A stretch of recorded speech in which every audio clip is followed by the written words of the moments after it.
पाण्यासाठी नूतन वसाहत भागातील महिला हंडे घेऊन धडकल्या महानगरपालिकेत।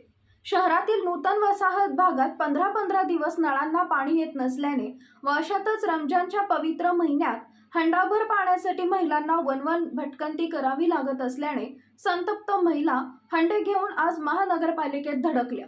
यावेळी मनपा आयुक्त यांच्या विरोधात घोषणाबाजी करत त्यांच्या कक्षासमोर हंडे रांगेत लावून निषेध नोंदवलाय।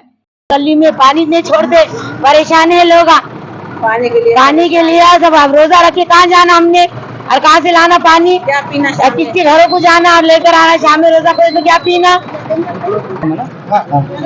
पाणीच येत नाही सर, मला 2 वर्ष झाले आम्हाला पाण्याचा पत्ता नाही। आमच्या गल्लीला येऊन सुद्धा पाहत नाहीत आम्हाला पाण्याला। भैया येतो न भैया येऊन पाहतोय आम्हाला काही अशा मोटर चालूत पण याला पाणी येत नाहीये।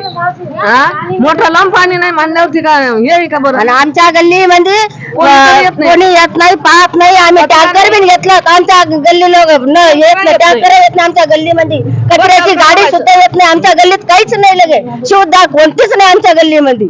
आम्हाला पाणी झाले 2 वर्ष झाले तर आम्ही इतकं तरसतो, 2-2 टँकर घेतो, काही घेतो, आमच्या गल्लीला पाईप लई आमच्या लोक येतच नाही, पाईप येत नाही आमच्या गल्ली लोक, घरा लोक आमच्या पाईप नाही येत, स्वतः म्हणून पाणी आणतो इकडून तिकडून आणा, कुठून आणा, नळ बोरिंग नाही, कुठं काहीच नाही सुविधा आम्हाला, आम्ही करावं काय।